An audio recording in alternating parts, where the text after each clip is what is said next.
ये वैसी चलेगी। और एक बात सुन लीजिए, न हवल का स्टाफ जाएगा।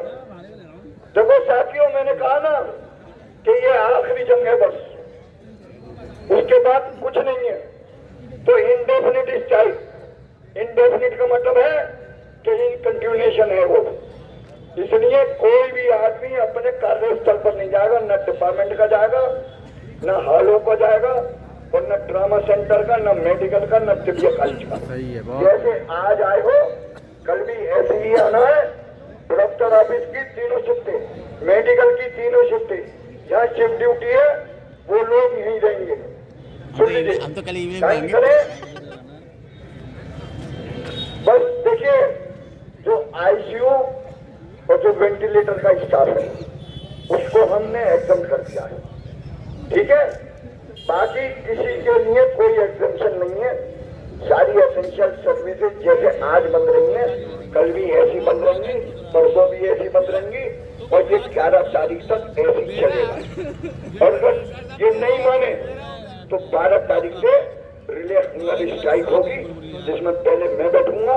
उसके बाद जब तक अल्लाह ने इसमें जान दी है, जब तक मैं रहूंगा, उसके बाद अगर लिखती है तो दफल कर जाना, लेकिन घबराना मत ही। देखो देखिए, कमेटी के 2 लोग, हामिद की वालदा का इंतकाल हुआ, उनके यहाँ एक हादसा।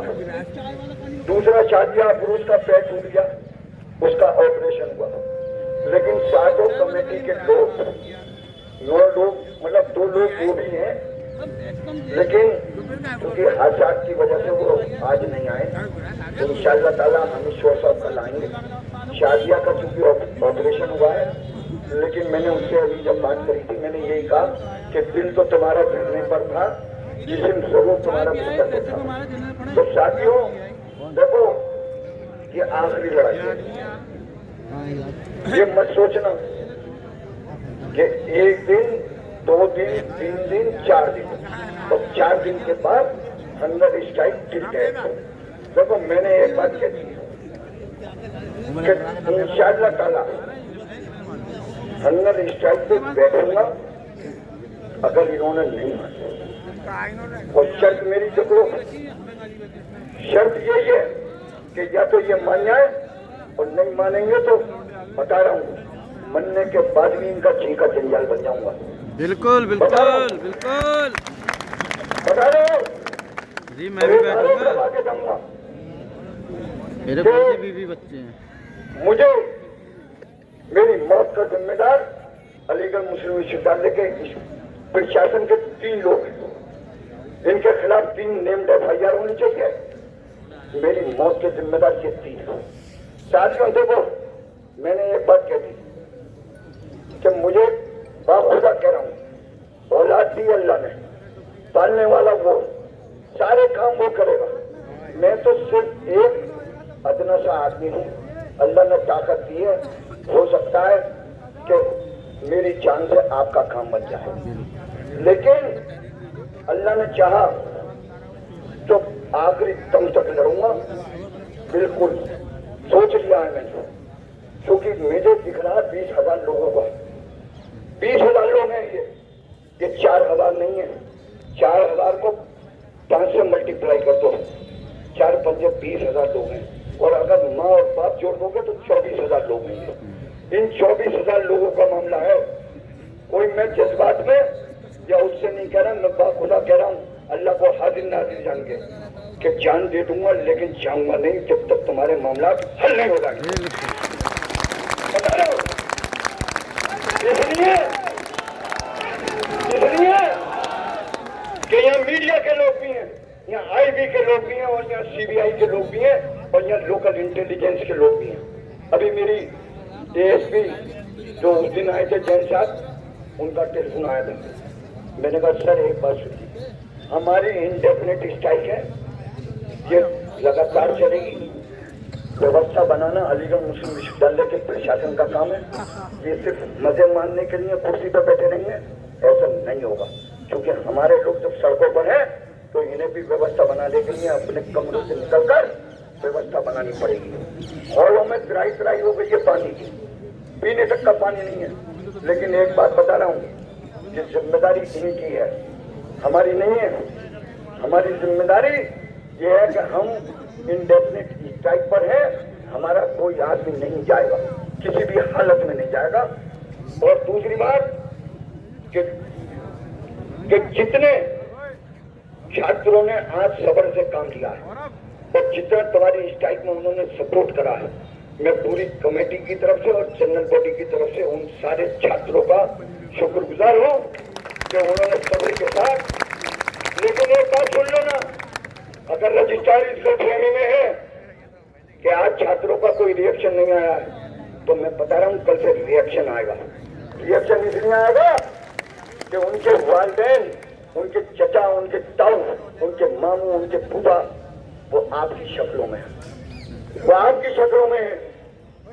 वो बच्चे जिनका तुम पानी बंद कर रहे हो, तुम तो बिस्लरी की बोतलें मंगा के आप 10 भी अब उससे कर रहे हो, समझे? बता रहा हूं। लेकिन पानी मंगाओ बिस्लरी का, जब तुम बिस्लरी पी रहे हो तो बच्चों को भी पानी पिलाओ बिस्लरी का। अब 12 नहीं चलेगा, नहीं चलेगा, नहीं चलेगा जब तक कि हमारी स्ट्राइक रहेगी। वरना कोई सफाई कर्मी अपने कार्यस्थल पर जाएगा। देखो साथियों, बहुत क्रूशियल वक्त है, बहुत बता रहा हूं। आज देखो कोई घबराने की जरूरत नहीं यार। देखो तुम तो ये सोचो कि तुम्हारी तो नौकरी इसने खत्म करी थी, लेकिन हमने क्या कहा कि पहले एक्शन हम पे ले, उसके बाद होने देंगे कोई भी।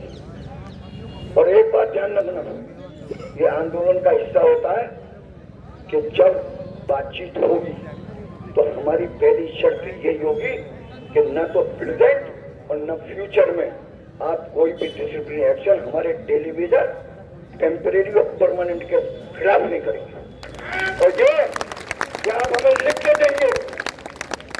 बातचीत अब उसी सूरत में होगी कि आप न तो प्रेजेंट और न फ्यूचर में हमारे किसी भी कर्मचारी के खिलाफ अनुशासनात्मक कार्रवाई नहीं करेंगे।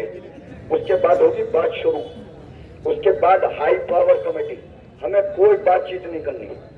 हमने कह दिया कि high power committee educative council जो एडजॉर्न हुई है 23 तारीख की, आप उसे बुलाइए, उसमें अप्रूव करिए, हमारे कर्मचारियों को रेगुलराइज करिए। उसके बाद सरकार की जिम्मेदारी हमारी है। और आप ये कहते हो कि हम अप्रूव कर देंगे और उसके बाद अगर सरकार इजाजत देगी तो हम करेंगे। तो हम एक बात कह रहे हैं कि इससे पहले JLA मर्जर हुआ था, रईस बेग साहब और लोग बैठे हुए हैं, पहले मर्जर हुआ, उसके बाद सरकार ने मना करा, लेकिन जब जद्दोजहद करी, ये कोर्ट गए और सब बात हुई, तो फिर एक कंडीशन ये लगी कि अपना कोर्ट का केस वापस ले लो। और सरकार ने सारे JLA मर्जर का करा और बेक टेप से करा। तो पहले हमारा रेगुलराइजेशन कर दो, उसके बाद सरकार के पास भेजो, क्योंकि हमारी भी सरकार से बात हुई है। ऐसा नहीं है कि हम यहीं 104 दिन यहीं बैठे रहे। तो मनोज अधिकारी ने हमसे पूछा कि आप कार्यक्रम में बैठे दूरदर्शन के, हमने कहा हम तो वहां भी जाएंगे जहां हमारे कर्मचारी का भला होगा।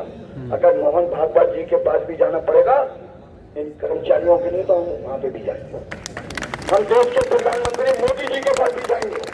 हमें कोई गुरेज नहीं है, इसलिए नहीं है कि हमारे 4000 कर्मचारियों का मामला है।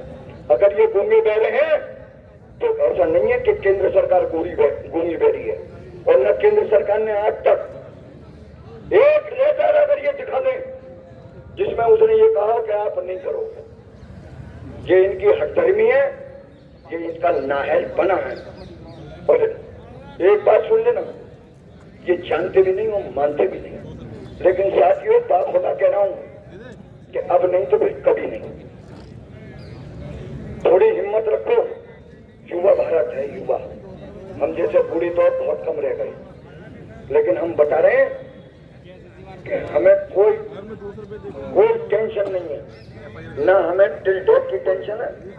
हम बिल्कुल मानसिक रूप से बिल्कुल तैयार हैं। हमारा सलमान खलील अफूफ मशहूर ऐसा नहीं है कि मैं अगर उठूंगा तो फिर दूसरा है, फिर तीसरा है, फिर चौथा है। घबराहट होती, लेकिन बात यह है कि तुम्हारे लिए ये लोग अभी तो इनके, मेरे तो बच्चे बड़े हो गए, सुन लो, इनकी तो अभी शादी हुई, मशहूर की गोद में बच्चा है। आज सोचो, जो आदमी आपके लिए जान देने को तैयार है, तो आपको अपने गिरबान में छापो कि हम क्या यहाँ 4 दिन के लिए स्ट्राइक नहीं कर सकते? बताओ।